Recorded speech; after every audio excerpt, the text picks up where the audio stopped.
here in Cumberland. What is the whole list? So I can... Brain budget, programming, staffing, volunteer training, okay, I see marketing, and fundraising.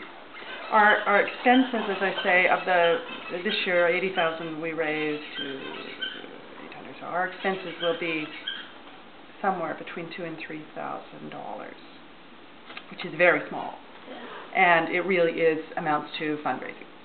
So so now you don't give any money to give any money to staffers? No. Okay. It's all volunteer. And donations in kind. So the pledge form, the printer donated the printing, and the designer donated the design. So really, our primary expenses are stamps. So like marketing, you don't really pay that much for? We do it all ourselves. Okay. Take on. It is, and fortunately, my background's marketing. One of the members of the committee is a graphic designer. I mean, that helps. Mm-hmm. You know, I mean, to have the talent on the committee as well. And there's just one more question.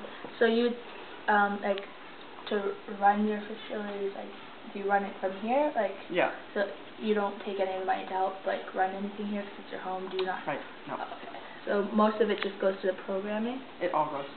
All of it? Yeah, except for that 2% goes to. So like 98%. Okay, thank you. One more. Okay. So, is there an exceptional story from what you've done with Laurie's Legacy, like building the rooms and the chemotherapy clinic? Mm-hmm. Is there something that stands out as one of the patients? Is there a patient that stands out who is? There is. I can't say. I'll say his first name is Joe, and he was one of the first patients at the chemo clinic when it was renovated, which was about 6 years ago. And every year he comes to the walkathon and brings his whole family, and they have raised. This year, because it was our 10th, we looked back at our records to identify our highest fundraisers over the years, and he was in the top 10. And this year raised, I think it was over $3,000 individually as a family. And he lives now in Barrie, he's not in treatment anymore. His health is great, but every year he comes back so that he can help support and keep the chemo clinic going as well. So, and it's just lovely to see the family.